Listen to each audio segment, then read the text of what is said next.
누가복음 22장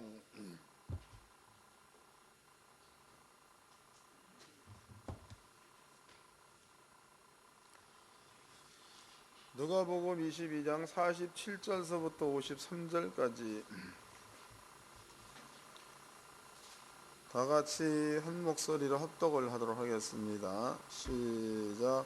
말씀하실 때에 한 무리가 오는데 열둘 중에 하나인 그들 앞에 서서 와서 예수께 입을 맞추려고 가까이 하는지라 예수께서 이르시되 유다야 내가 입맞춤으로 인자를 파느냐 하신 좌우 그 될 일을 보고 여짜오되 주여 우리가 검으로 치리이까 하고 그 중에 한 사람이 대제사장의 종을 쳐 그 오른편 귀를 떨어뜨린지라 예수께서 일러 가라사대 이것까지는 참으라 하시고 그 귀를 만져 낫게 하시더라. 예수께서 그 잡으러 온 대제사장들과 성전의 군관들의 장로들에게 이르시되 너희가 강도를 잡는 것 같이 검과 몽치를 가지고 나왔느냐? 내가 날마다 너희와 함께 성전에 있을 때에 내게 손을 대지 아니하였도다. 그러나 이제는 너희 때요 어두움의 권세로다 하시더라. 아멘. 오늘 그 공부할 내용은요 53절 제가 다시 읽어드리겠습니다. 내가 날마다 너희와 함께 성전에 있을 때에 내게 손을 대지 아니하였도다. 그러나 이제는 너희 때요 어두움의 권세로다 하시더라 해서 너희 때와 어둠의 권세라는 것은 뭔가 이런 부분들을 설명을 좀 해드리도록 하겠습니다. 요것이 간단하게 예수께서 기록해 놓으신 말씀 같은데 이 말씀을 이해를 잘 하시면 요한계시록 12장이 열립니다. 요것을 이해해 놓으시면. 근데 이제 너희 때의 어둠의 권세 이런 부분들을 이해를 못 하시면 요한계시록 12장 내용이 전혀 이해가 안 되죠. 또 설령 해석을 한다고 해도 그 바람직한 해석보다도 자기 생각에서 해석을 하게 되는 그런 부분이 될 겁니다. 그래서 누가복음 22장 53절 그 내용을 영적인 이야기인데 자세하게 제가 풀어드릴 거니까 깨닫고 그 다음에는 믿으시기 바랍니다. 이것은 믿어야 될 부분이에요. 먼저 이제 영적인 것들이 역사하는 것을 좀 설명을 해드리도록 하겠습니다. 성경에서는 영적인 세계를 크게 둘로 구분하죠. 하나는 생명의 세계, 또 하나는 사망의 세계, 두 가지로 구분을 합니다. 사도 바울이 한 얘기죠. 생명의 세계 가운데는 생명의 성령의 법이 있다는 겁니다. 또 이제 사망의 세계에서는 죄와 사망의 법이 있다 이런 얘기를 했죠. 그럼 여기서 그 법이라는 것은 한 나라를 다스릴 때의 법이 필요합니다. 나라. 여기도 나라. 그러니까 생명의 법이란 그 말은 생명의 세계에 나라가 있다는 거고. 또 이제 죄와 사망의 법이라는 것은 죄와 사망의 나라가 있다는 겁니다. 그럼 여기 나라가 있다는 것에 대해서 그러면은 성경은 어떻게 말하고 있는가? 예수님이 한 이야기입니다. 마태복음을 보겠습니다. 마태복음 12장입니다. 마태복음 12장 22절서부터 읽겠습니다. 12장 22절. 그때 귀신 들려 눈 멀고 벙어리된 자를 데리고 왔거늘 예수께서 고쳐주심에 그 벙어리가 말하며 보게 된지라. 그러니까 어떤 사람이 눈이 멀었다, 어떤 사람이 벙어리 됐다 이 말이죠. 23절. 무리가 다 놀라 가로되 이는 다윗의 자손이 아니냐 하시니 바리새인들이 듣고 가로되 그가 귀신의 왕 바알세불을 힘입지 않고는 귀신을 쫓아내지 못하느니라 하거늘 예수께서 저희 생각을 하시고 가로사대 스스로 분쟁하는 나라마다 황폐해질 것이요 스스로 분쟁하는 동네나 집마다 서지 못하리라. 사단이 만일 사단을 내어 쫓아내면 스스로 분쟁하는 것이니 그리하고야 저희의 나라가 어떻게 서겠느냐. 그럼 여기 분명히 예수님께서는 사탄의 나라를 여기에 말하고 있습니다. 사탄이 사탄을 내어 쫓으면 사탄의 나라가 어떻게 서겠느냐. 그럼 이것을 이제 우리가 법적인 차원에서 본다면 이건 예수님이 한 이야기죠. 죄와 사망의 법이 운행되는 것, 이것을 예수님께서는 사탄의 나라, 이런 얘기, 사탄의 나라, 사단의 나라. 그러면 이제 그 다음 절도 읽어보겠습니다. 28절입니다. 그러나 내가 하나님의 성령을 힘입어 귀신을 쫓아내는 것이면 하나님의 나라가 내게 임하였느니라 그랬죠. 그럼 여기에는 또 성령을 힘입어 귀신을 내어 쫓아내면 하나님의 나라 그랬단 말이야. 하나님의 나라. 그럼 예수님께서도 하나님의 나라와 사탄의 나라, 예수님도 둘로 구분을 했다는 거죠. 그러면 사탄의 나라에서 사탄의 나라를 움직이는 것은 죄와 사망의 법이라는 거고, 또 하나님의 나라에서 하나님의 나라를 움직이는 것은 생명의 성령의 법이라는, 이것을 사도 바울이 한 말입니다. 로마서 8장을 보겠습니다. 로마서 8장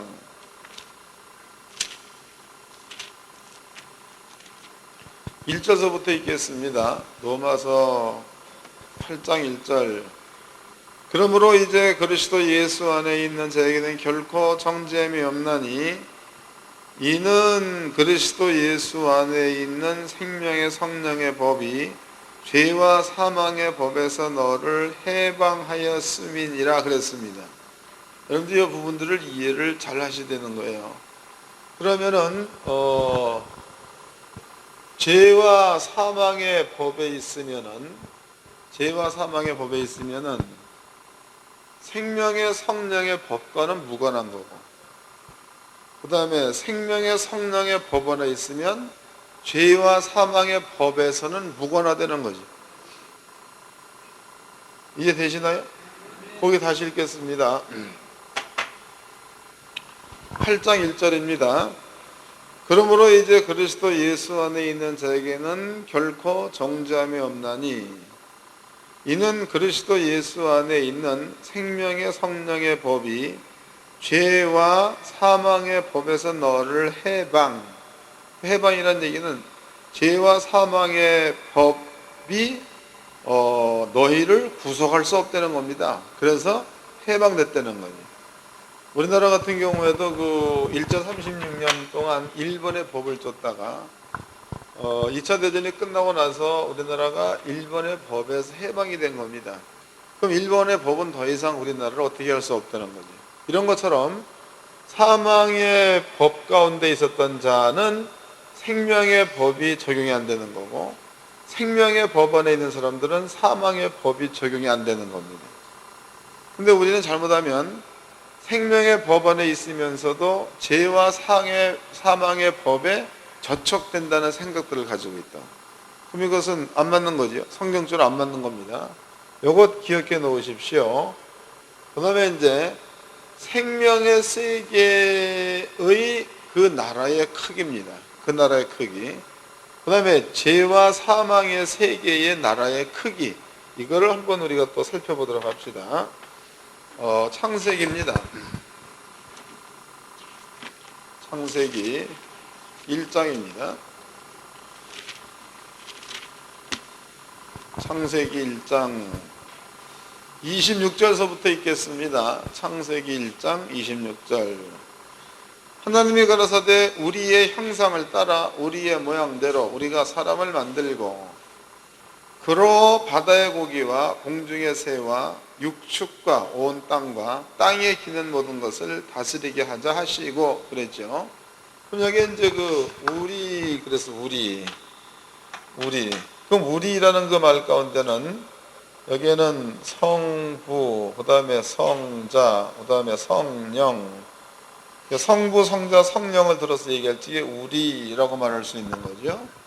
우리가 우리의 형상의 모양대로, 하나님의 형상대로, 또 하나님의 모양대로 여기에서 사람을 만들자, 사람 이렇게 얘기했습니다.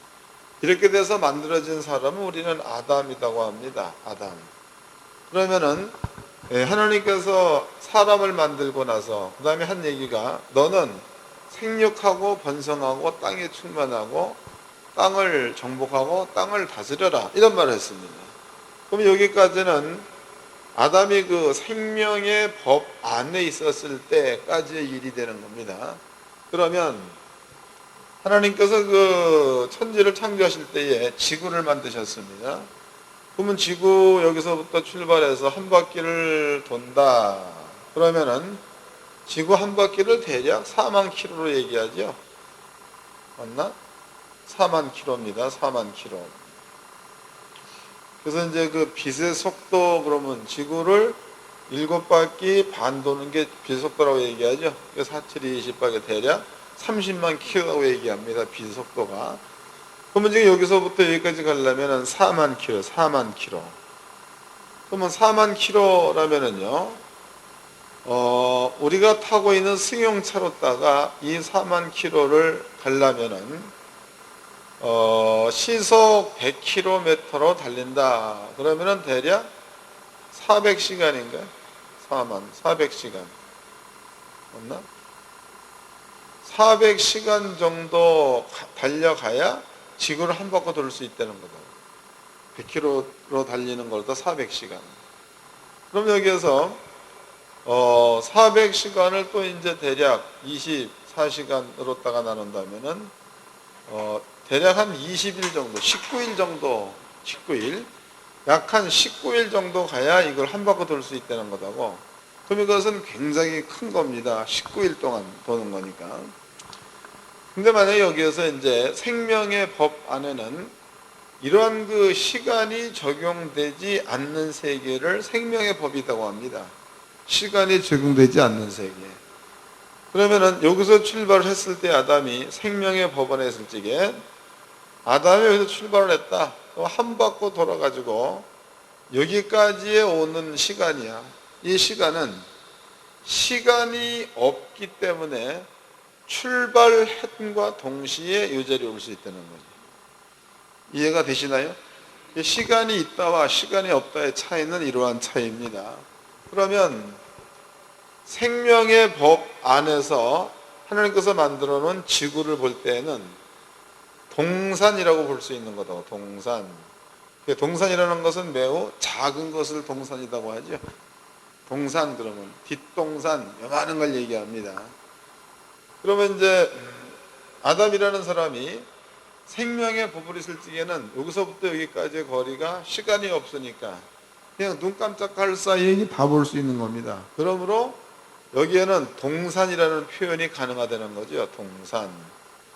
그런데 이제 사망의 세계로 아담이 떨어지게 됩니다. 그 사망의 세계로 떨어지는 그런 모습을 성경을 찾아서 한번 살펴보도록 합시다.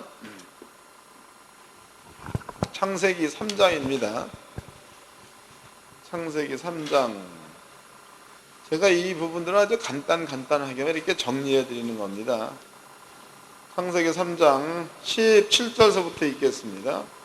아담에게 이르시되 네가 내 아내의 말을 듣고 내가 너더러 먹지 말라 한 나무 실과를 먹었은즉 땅은 너로 인하여 저주를 받고 너는 종신토록 수고하여야 그 소산을 먹으리라. 땅이 내게 가시덤불과 엉겅퀴를 낼 것이니 너의 먹을 것은 밭의 채소인즉 내가 얼굴에 땀이 흘러야 식물을 먹고 필경은 흙으로 돌아가리니 그랬습니다. 그럼 여기 이제 창세기 3장에서 아담이라는 사람이 선악과를 먹게 되죠.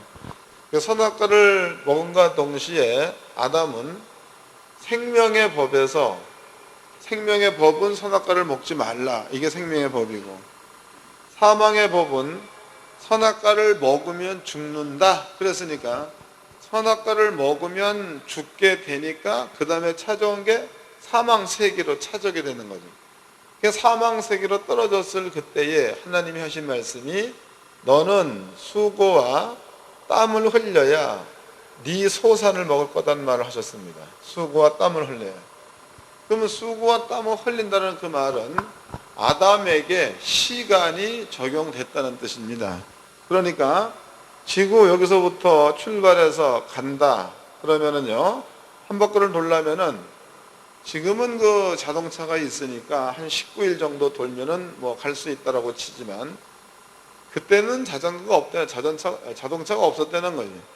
근육에서 걸어서 간다, 걸어서. 그러면 걸어서 가면 4만 킬로를 걸어서 간다면은 하루에 대략 40킬로를 걷는다. 그러면은 4,000일 정도를 걸어가야 한 바퀴를 돌 수 있다는 거예요. 4,000일. 맞나? 1,000일, 1,000일. 1,000일 정도를 걸어가야, 1,000일이면은 3년 걸어, 3년? 3년 정도 걸어가야. 그래야 여기 한 바퀴 돌 수 있다는 거죠. 그럼 옛날에는 눈 깜짝할 새 갈 수 있는 이러한 거리가 아담이라는 사람이 사망 가운데 떨어지니까 1,000날을 걸어가야 올 수 있는 거리라는 얘기죠. 그 1,000날을 걸어야 한 바퀴 돌 수 있는 지구를, 그때는 요 지구를 동산이라는 말을 쓸 수가 없다는 거죠. 이해가 되나요? 이때는 이게 동산이라는 말을 쓸 수 없는 거예요. 그러니까 아담한테 수고와 땀이 왔다라는 그 말은요, 이렇게 수고해서 출발해서 역과정 오는 것, 요것을 수고와 땀이라고 합니다. 농사를 짓는다. 그러면 여기 생명의 세계에서는요, 사시사철 열매가 일려 있으니 그냥 따먹으면 되는 거예요. 근데 이제 사망 세계에 떨어서 농사를 지으려면은 씨를 뿌렸다가 1년 뒤에 소독을 해서 먹는 거니까 이것을 또 수고와 땀이라고 하고, 거기에 대가가 뭐 열매, 여기에 대가가 여기서 출발했다. 한 바퀴를 1,000일 만에 돌아서 도착한 이것의 대가가, 이게 소산이 되는 겁니다.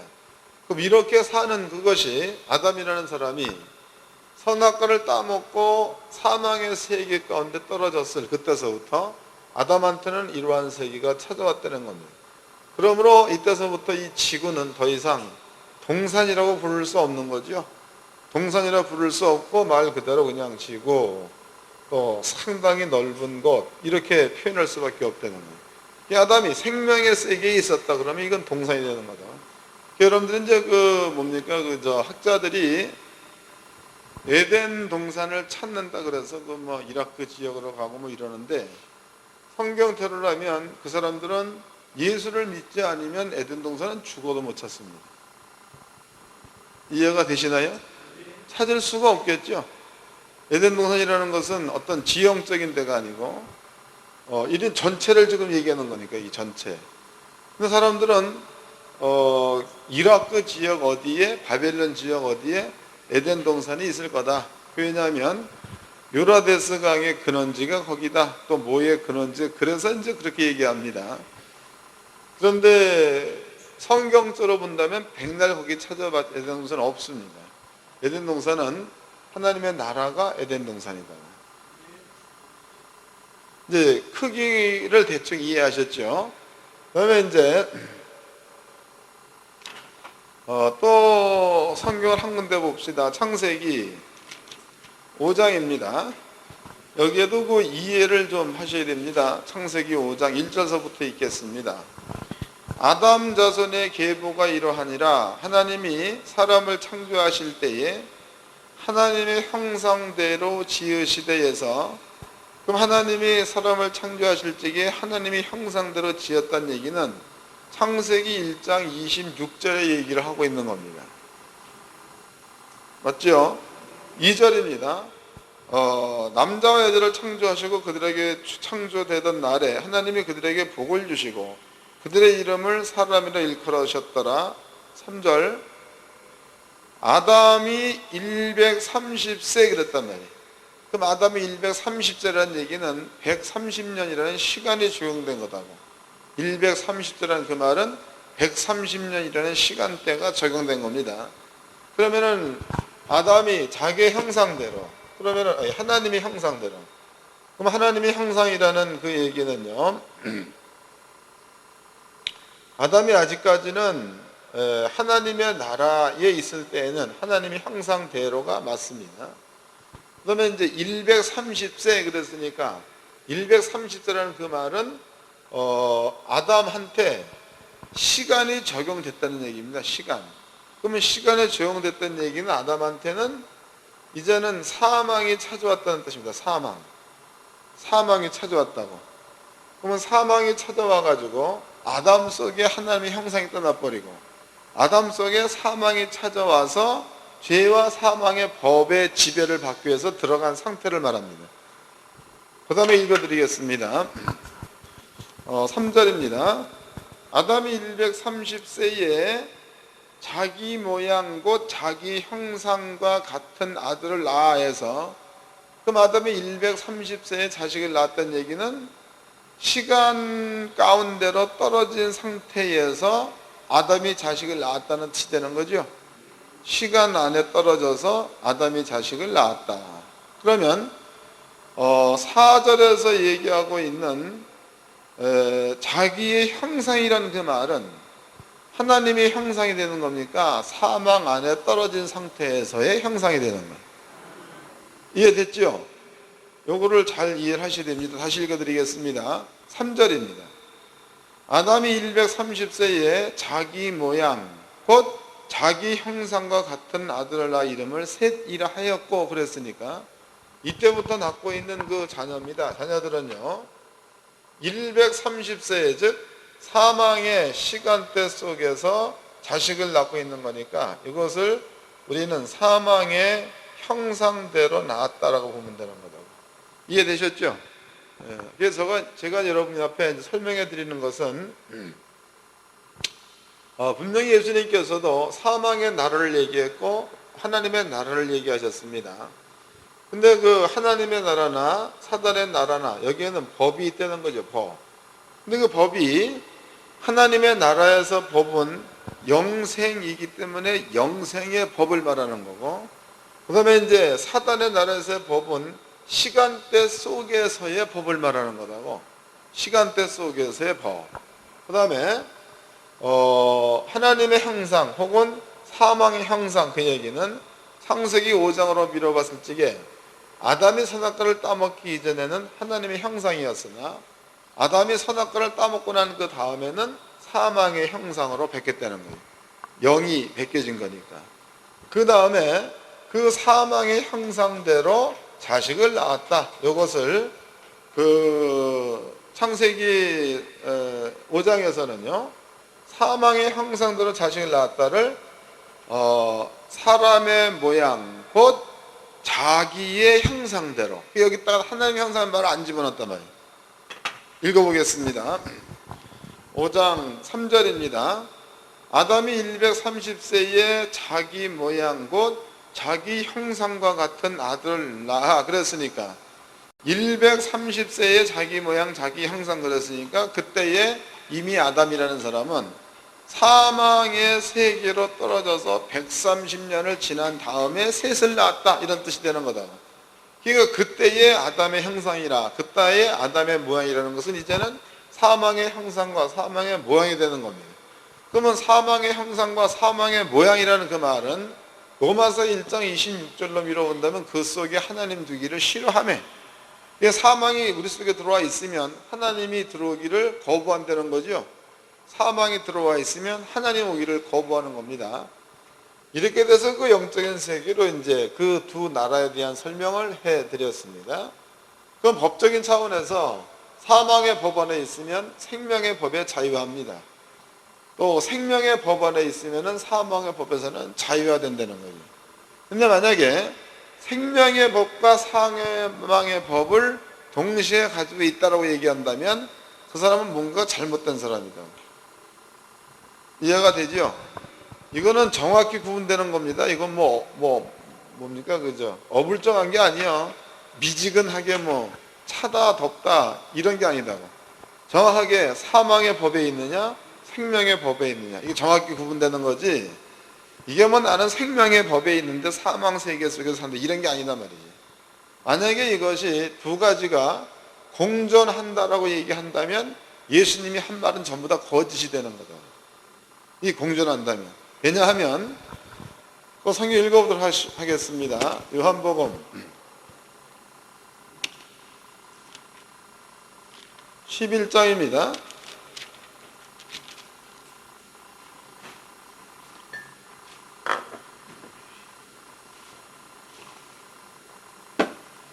요한복음 11장 25절서부터 읽겠습니다.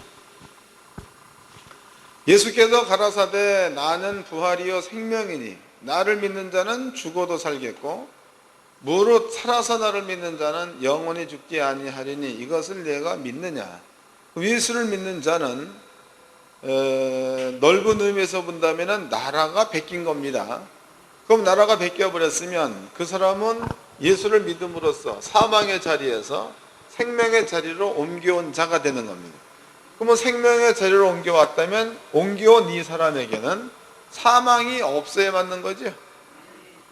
사망이 없어야 맞기 때문에 예수 하시는 말씀이 나를 믿는 자라는 생명의 자리로 옮겨온 자는 죽어도 살겠고 살아서 나를 믿는 자는 영원히 죽지 아니하리라. 그에는 사망이 올 수 없다 이런 뜻입니다. 그럼 예수님께서는 가지고 있는 개념이야. 이런 개념을 가지고 계시다면 예수님은 죽은 자와 산 자를 구분할 때에 이러한 개념으로 예수님은 구분을 하셨다는 겁니다. 그래야 맞습니다. 그럼 예수님께서 나사로가 죽었어. 나사로.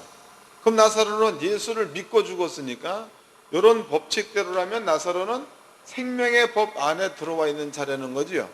그러면 생명의 법 안에 들어와 있으면 예수님께서 죽어있는 나사로를 볼 적에 죽었다고 보면 안 되는 거죠. 죽었다고 보지 않으니까 예수님은 잔다. 그래, 잔다. 자는 자를 깨우러 간다. 자는 자를 깨우러 간다.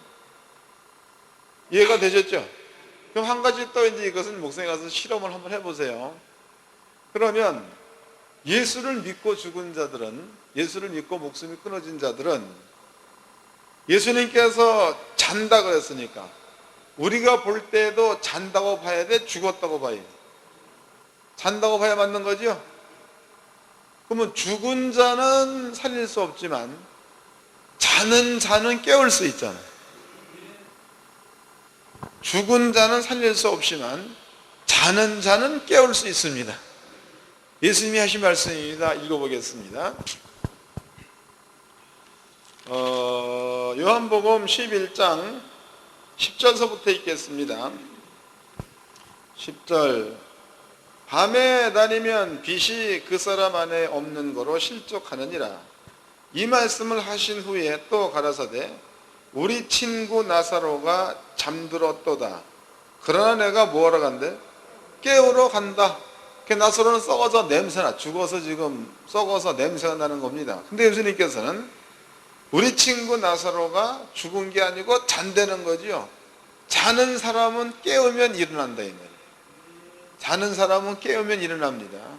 그 목사님들도 교회 안에서 예수를 잘 믿는 사람들이 죽었다. 그러면은 예수님과 똑같은 믿음을 가지고 있으면 깨우면 일어나겠죠. 죽은 자 살릴 수 있어 없어요?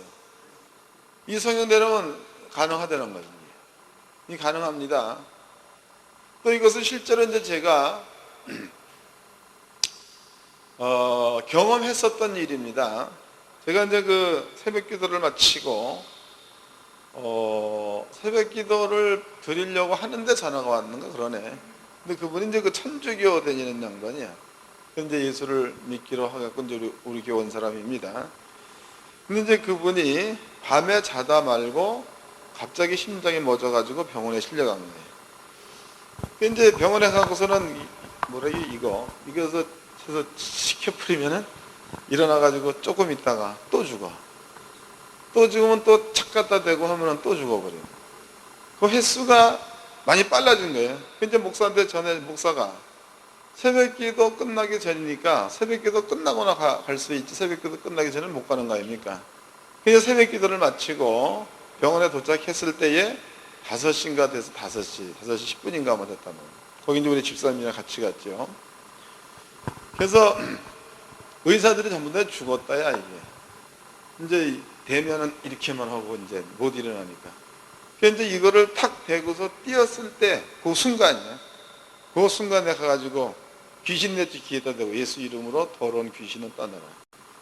그리고 예수 이름으로 일어나라 했단 말이죠. 그런데 그 기도해주고 그 다음서부터 이게 살아나가지고 이걸 안 됐단 말이에요. 그래서 그 집안이 딸, 사위 해서 전부 다 우리 교회 싹 다 데려놨어요. 그런 것들은 성경 말씀대로 해보았더니 하나님 말씀이 그 사람한테 적용됐다고 봐야 맞겠죠. 이런 것들은 여러분들이 교회 안에서 안 해보고 뭐 하는 것보다는 망신당할지라도 해보는 게 나은 거죠. 해보는 게 좋습니다. 그 대신에 이걸 먼저 믿어야 되잖아요. 네? 그러니까 여러분들이 죽은 자 살릴 수 없다는 개념만 갖지 마시고 자는 자와 죽는 자를 먼저 확실하게 영적으로 구별해낼 수 있는 믿음을 좀 가지십시오. 그 다음에 가서 이제 누가 젊은 놈들이 죽었다 그러면은 여러분들이 성도들이 많이 가면은 안 일어나면 창피하잖아.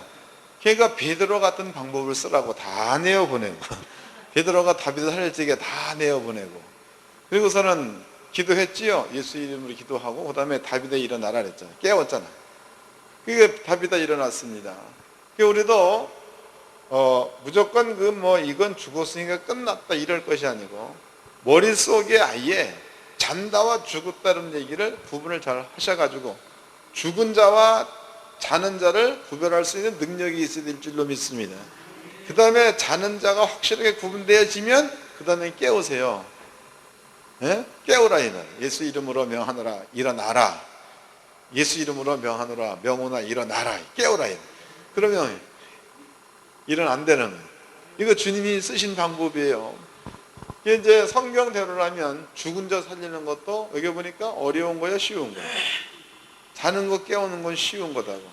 죽은 자 살리기는 어려운 건데 자는 자 깨우는 건 쉬운 겁니다. 이거 먼저 마음 가운데 이런 것들을 믿음으로 갖는 게 매우 중요한 거예요. 믿음으로 가지고 그 다음에 산자와 죽은 자를 먼저 분별할 수 있는 영감을 가지고 그 다음에 이제 자는 자가 틀리면 깨우세요. 가서 일어나라고. 일어납니다. 우리 연구원에서는 좀 죽은 자 살린 간증을 좀 하세요. 오셔가지고. 예. 이게 할 수 있는 거니까. 성경적으로 보니까 분명히 예수님께서도 두 나라를 얘기하셨는데 예수님이 갖고 있는 개념도 산자와 죽은 자, 자는 자와 죽은 자를 분명히 예수님은 마음 가운데 스스로 구별하고 계셨다는 겁니다. 그러면 이제 우리가 성경을 통해서 이제 두 가지 나라에 대해서 설명해 드렸습니다. 그 다음에 열매입니다. 열매 차원에서 생명의 성령의 법, 이 속에서 맺어질 열매는 하나님의 성품이 나타나는 게 열매예요. 딴 게 열매가 아니고 하나님의 성품이 그대로 나타나는 거예요. 요거는 이제 사도 바울은 갈라디아서에 성령의 9가지 열매를 얘기했죠. 그 성령의 9가지 열매 가운데서 사랑과 온유와 양선과 절제와 오래 참음과 충성과 이런 것들을 얘기했습니다. 그럼 이런 것들은요, 딴 게 아니고 하나님의 형상의 모양의 성품이다. 여러분들이 성령을 받아서 하나님의 형상의 모양대로 거듭난 자 같으면 그러면은 열매는 저절로 열려야 맞는 거지요. 왜냐하면 하나님의 성품이 그런 거니까 성령께서 우리 속에 들어와 있으면 우리를 통해서 저절로 나타나게 되어 있는 게 성령의 열매입니다. 이게 힘든 게 아닙니다. 이것도 성경적으로 찾아보도록 합시다. 요한복음 15장입니다.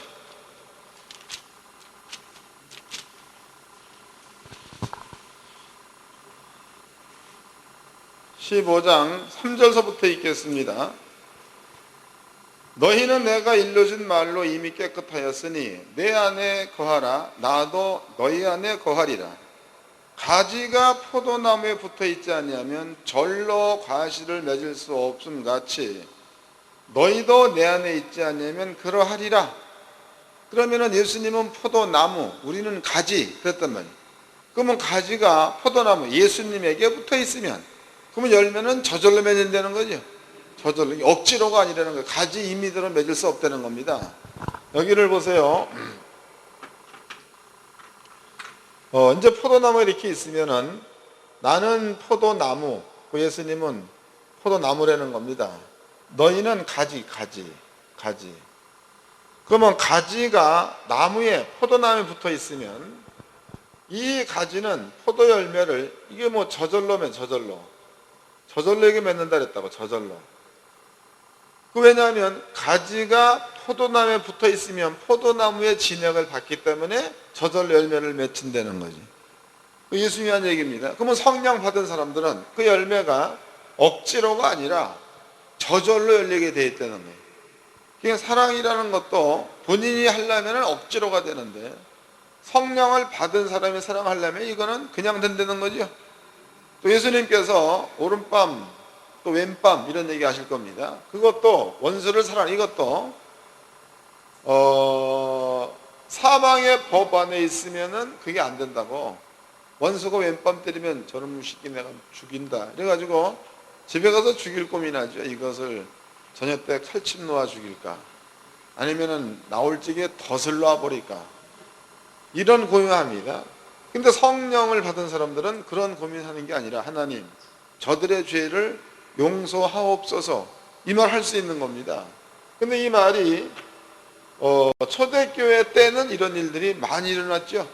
초대교회 때 찾아보도록 합시다. 사도행전입니다. 사도행전 7장을 보겠습니다. 이 사도행전 7장에는 스데반이 지금 돌에 맞아 죽은 장면입니다. 7장 54절서부터 읽겠습니다. 저희가 이 말을 듣고 마음에 찔려 저를 향하여 이를 갈거늘 스데반이 성령에 충만하여 하늘을 우러러 주목하여 하나님의 영광과 및 예수께서 하나님의 우편에 서신 것을 보고 말하되 보라 하늘이 열리고 인자가 하나님의 우편에 서신 것을 보노라 한데 저희가 큰 소리로 지르며 귀를 막고 일심으로 그에게 달려들어 성 밖에 내치고 돌로 칠세 증인들이 옷을 벗겨 싸우리라 하는 청년의 발 앞에 두니라. 저희가 돌로 스데반을 치니 스데반이 부르시되 가로되 주여 주 예수여 내 영혼을 받으시옵소서 하고 무릎을 꿇고 크게 불러 가로되 주여 이 죄를 저들에게 돌리지 마옵소서. 그러고 잤다. 죽었다는 거죠. 그러면은 만약에 성령 받지 못한 사람 같으면은 원수들한테 죄 없이 맞는다 그러면은요 이러한 표현을 쓸 수가 없습니다. 이러한 표현을 절대 쓸 수 없는 거예요. 내가 죽어서라도 그 원수를 갚는다, 내가 이런 얘기하지 저들의 죄를 용서, 이런 말을 쓰질 않는다는 거죠. 근데 스데반 집사는 성령을 받은 자요, 죽을 때 보니까 실제적으로 성령의 성품이 스데반의 집사를 통하여 나타났다는 겁니다. 때문에 성령, 하나님의 형상의 모양을 입고 거듭난 자, 이 자는요 저절로 성령의 열매를 맺게 돼 있다는 겁니다. 이 저절로예요. 그 다음에 이제 사망의 영을 갖고 있는 사람이, 이런 사람 역시도 저절로 열매를 맺는데 성경에서는 모든 불의, 그 다음에 추악, 그 다음에 탐욕, 이런 것들로 기록해 놓고 있습니다. 이런 것들에 대한 값이야. 그 값은 성경의 사형, 사형은 지옥이라고 나와 있는 거죠. 지옥. 이런 것들로 성경에 기록되어 있다 이 말이에요. 그럼 우리는 이렇게 명쾌하게 생명의 세계와 사망의 세계, 또 이제 생명의 법에 대한 이야기, 사망의 법에 대한 이야기를 해드렸습니다. 그 다음에 이제 그러면은 아담이라는 사람이 생명의 세계에 있다가 사망의 세계로 떨어질 때에는 법을 어긴 거예요. 법을 어긴 겁니다. 그러면 그 생명의 법을 어겨서 사망의 법을 쫓았다니 아담이 떨어져 있는 장소가 사망의 세계로 아담이 떨어졌다니, 아담이. 그러면 아담이라는 사람이 사망의 세계에 떨어지고 나서부터 낳은 자식들, 나쁘게는 가인, 그다음에 조금 좋게는 셋을 낳았단 말이죠. 근데 가인도 사망에서 난 거고 셋도 사망의 세계에서 난 거니까 따지고 보면 가인도 사망의 형상대로 난 자, 셋도 사망의 형상대로 난 자가 되는 겁니다. 이때부터 모든 인류는 전부가 다 사망의 법 아래 매인 자가 되는 겁니다. 사망의 법 아래 매여 있는 자. 이해가 되셨죠? 그럼 이러한 사람들이 사망의 법 안에 매여 있는 사람들의 값은 여기 이제 끝에 보니까 모든 불의, 추악, 탐욕 이런 것들이 열매입니다. 그 열매에 대한 값이 지옥이라고. 로마서를 찾아보겠습니다. 로마서 1장입니다. 31절서부터 로마서 1장 31절 우매한 자여 배가는 자여 무정한 자여 무자비한 자라 저희가 이 같은 일을 행하는 자는 사형에 해당한다고 하나님의 정하심을 알고도 이러한 일을 행한 자는 사형시킨다. 하나님이 정해놓았다는 거예요. 그 사형이 어디냐? 계시록입니다. 20장. 그 사형이요. 20장.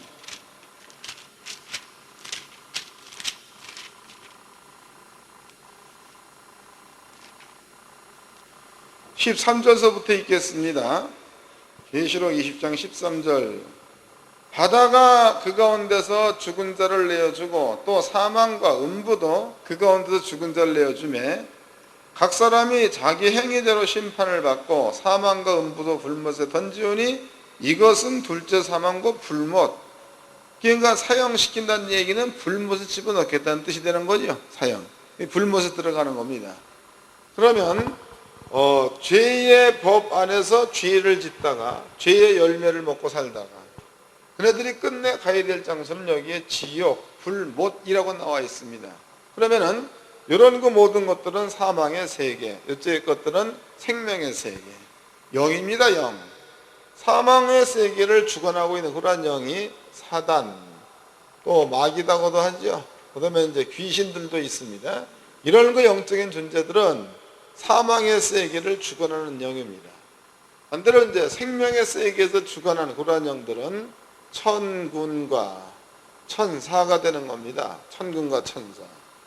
그러면 여기에서 귀신이 아까 보니까 귀신이 벙어리 만들고 벙어리 이제 그 봉사 만들었다. 그러면은 벙어리나 봉사나 이런 모든 것들은요 죄를 범했을 때에 오게 되는 거단 말이에요. 벙어리, 봉사, 중풍, 앓는 거 뭐 이런 모든 질병은 죄 사망의 세계 속에서 죽을 수 있는 종류의 한 종류입니다. 이해가 되셨죠? 이런 것들을 일으켜내는 것들을 예수님께서 귀신 내어 쫓았더니 벙어리 된 자가 말했다. 또 귀신 내어 쫓았더니 봉사가 눈을 떴다. 이런 것 보니까 이런 그 영적인 존재들이 이런 일들을 행한다는 거예요. 영적인 존재들이. 그러면 사람들에게 죄의 법 안에서 짓고 있는 열매 이런 것들로 산다면은 그러면 그 사람한테는 형벌이 이거는 늘 따라와야지만이 맞는 거죠. 이런 것들이 이 세계를 전부 다 장악하고 있대. 다 꽉 채워져 있다는 거잖아요. 그러면 예수님입니다. 예수님. 그럼 예수님께서 십자가에 죽었다. 그 얘기는요. 사람들이 저질른 죄의 값을 치르는 겁니다. 죄의 값을 치르는 거다. 예수님이 죽었다. 그 말은 사람들 대신에 예수가 사형받겠다 이런 얘기다. 하나님의 정하시면 사형이니까 사형받겠다 이런 뜻이 되는 겁니다. 그럼 예수님께서 죄의 값 혹은 사형 이걸 받기 위해서 십자가에 올라가서 예수가 죽을 때에 그럼 예수가 죽을 때 요 때를 아까 벙어리, 봉사, 귀신 들어갔더니 그랬다 이게 나와 있었죠. 그럼 벙어리 되게 만드는 것은 귀신이라는 거죠. 봉사 되게 만드는 건 역시도 귀신이라는 거예요. 그럼 예수가 이제 죽는다. 그 예수가 목숨이 끊어지는 그 자체도 이런 그 죄의 법으로 본다면 이 예수의 생명을 끊는 그 자체를 사망의 세계의 영이 그 일을 한다고 봐야 맞겠죠. 사망 세계의 영이 그 일을 한다고 봐야 맞는 겁니다. 이해가 되셨죠? 그 다음에 이제 예수님께서 성경에는 분명코 세상죄라는 세상죄 세상죄를 예수님이 짊어지고 갔다. 그리고 간 장소가 십자가입니다. 십자가. 그럼 예수님께서 여기에서 십자가에서 죽는 겁니다. 이 죽는 것은 세상 죄에 대한 값을 치르기 위해서 예수가 죽는 겁니다. 그럼 예수님께서 십자가에 죽을 때야 죽을 때까지 예수의 목숨이 끝날 때까지 역사할 수 있는 영은 예수를 죽이는 것은 사탄이 하는 거니까 사단이 역사하겠죠. 예수가 죽었습니다. 그 목숨이 끊었다는 얘기는 세상 죄의 값인 사형을 예수가 받은 게 되는 거니까. 그 다음서부터는 사탄이 역사해야 되는 거예요. 천사가 역사해야 되는 거예요. 그렇죠. 값을 치르고 난 다음부터는 천사가 역사해야 되는 겁니다. 이해가 되셨죠? 네. 이제 성경을 찾아보도록 합시다. 이제 이게 이해가 되어지면 이제 요한계시록 12장이 이해가 될 겁니다. 계시록 12장을 보겠습니다.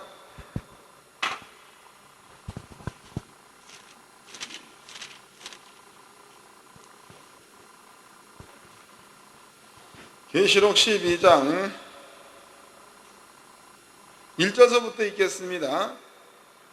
하늘에 큰 이적이 보이니 해를 입은 한 여자가 있는데 그 발 아래는 달이 있고 그 머리에는 12별의 면류관을 썼더라.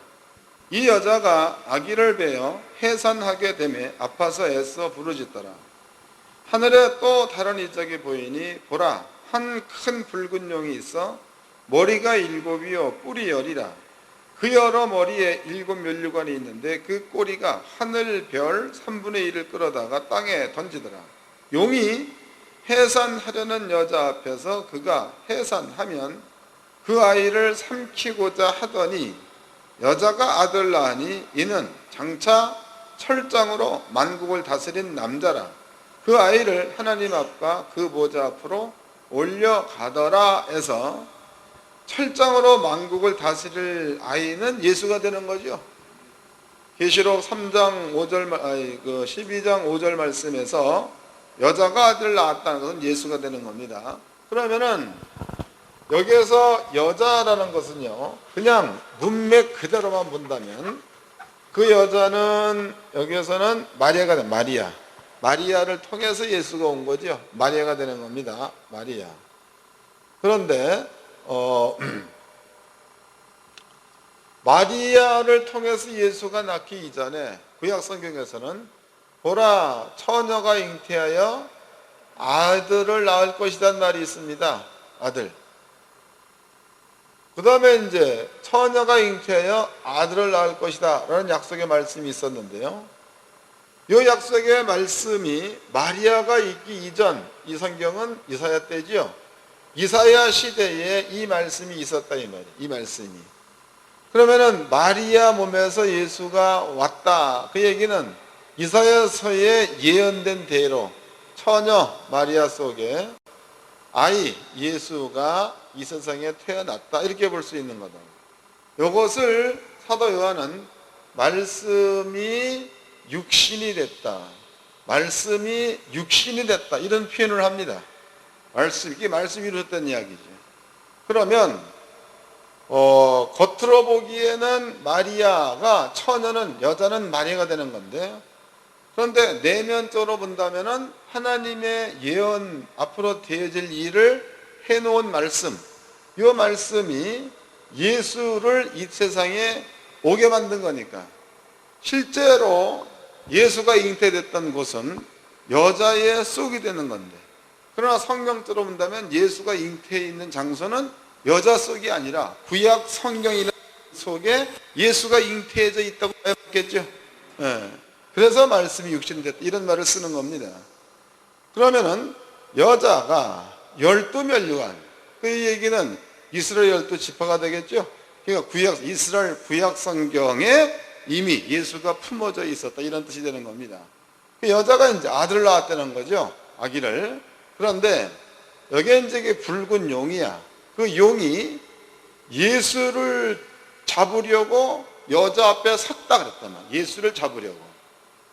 그럼 예수를 잡으려고 섰는데 그 다음에 그 아기가 하나님의 보좌 앞에 올려갔단 말을 썼단 말이죠. 그 얘기는 통틀어 본다면 예수를 잡으려고 용이 여자 앞에 섰다는 얘기는 십자가. 근데 예수님은 세상 죄를 짊어지고 죽었는데 죽기 직전에 이게 다 해드렸죠. 아사셀 얘기를 다 드렸단 말이죠. 이러한 방법을 통해서 예수님께서 십자가에 죽었습니다.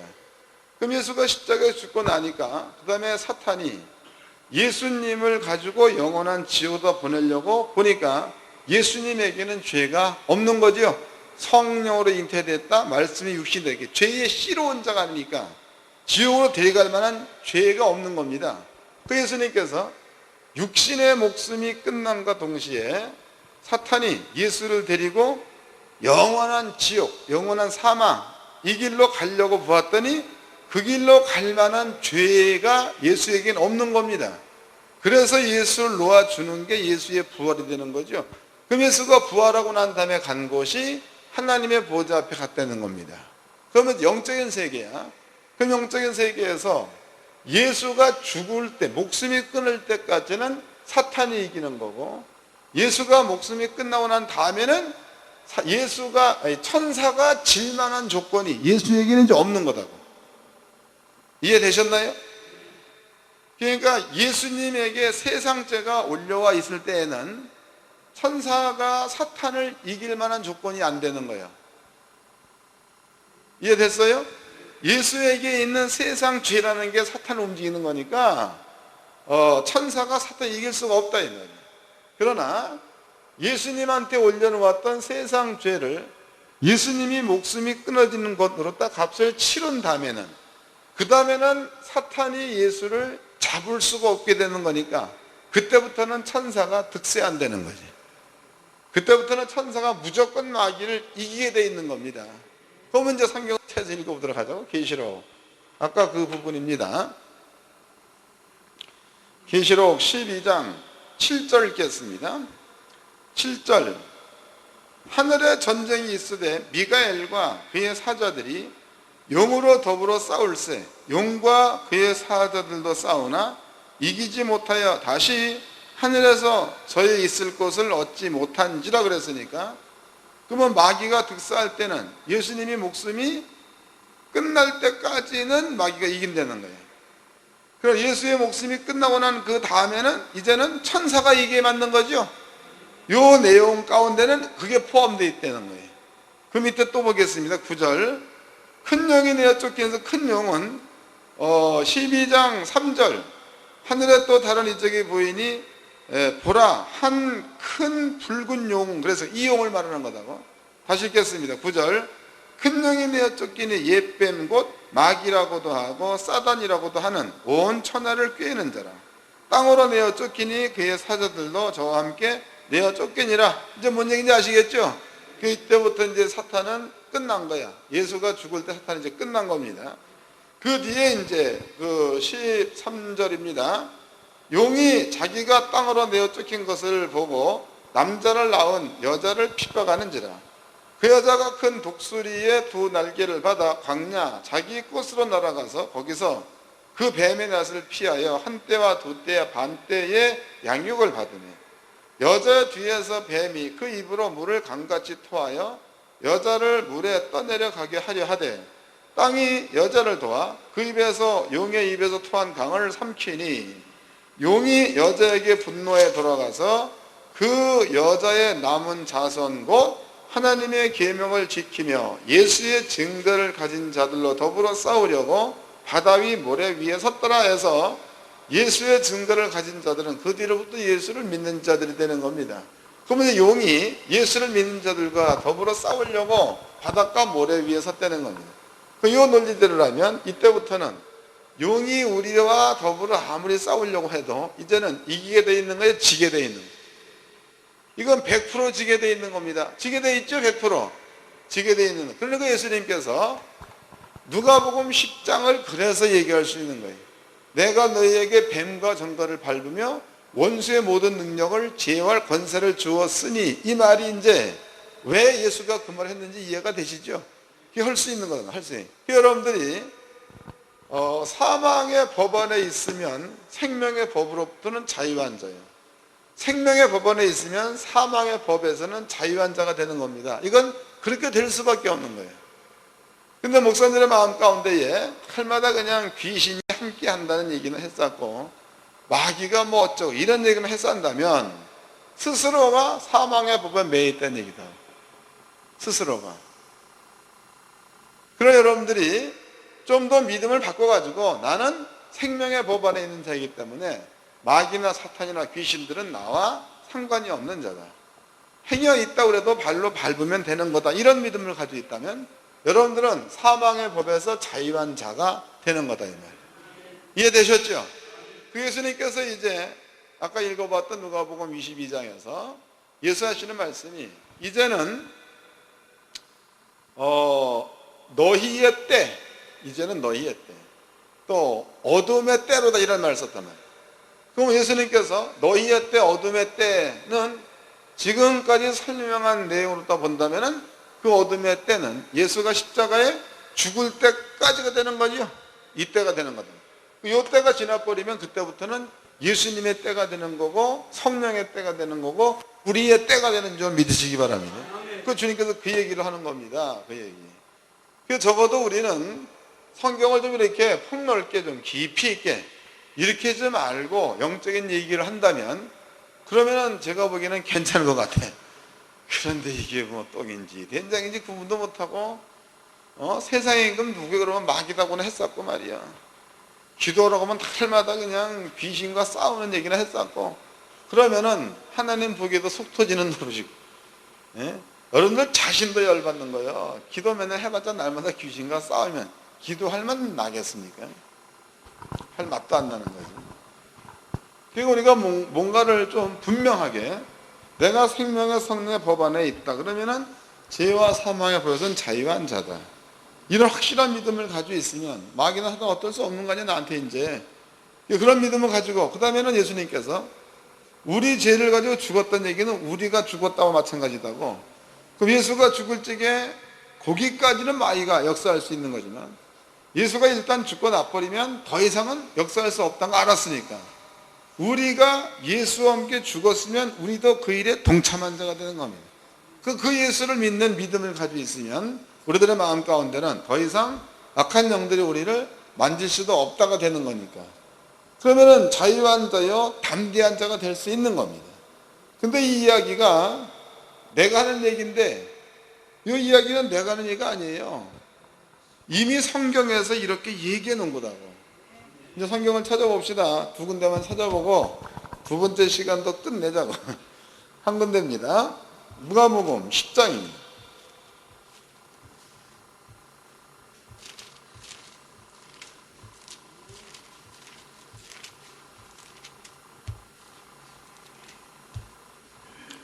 누가복음 10장 18절서부터 읽겠습니다.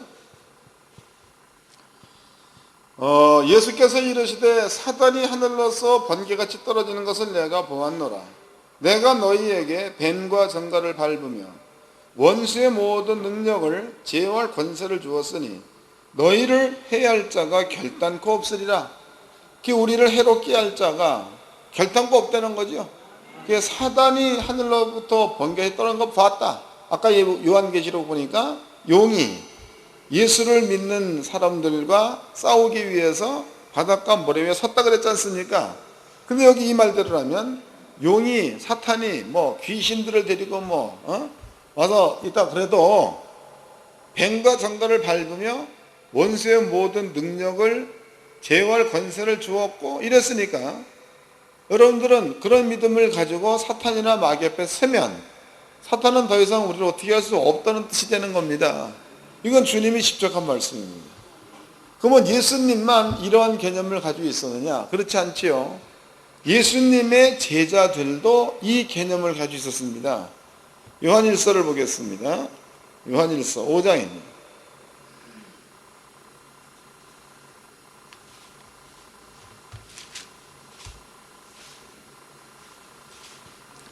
요한일서 5장 18절을 읽겠습니다. 하나님께로서 난 자마다 범죄치 아니하는 줄을 우리가 아노라. 하나님께로서 나신 자가 저를 지키심에 악한 자가 저를 만지지도 못하느니라. 할렐루야. 여기도 나와 있죠. 악한 자가 우리를 만질 수도 없다고 나와 있지 않습니까? 그러면 초대교회 사도들은요 이런 믿음을 가지고 살았다는 거예요. 근데 2000년 지난 오늘날 우리들의 믿음은 항상 마귀나 귀신한테 당하는 믿음을 갖고 있잖아요. 그래서 어저께밤에도 기도할 적에 귀신과 밤새도록 싸웠더니 힘이 없다라고나 했었구만요. 이런 대책 없는 소리가 어디 있습니까?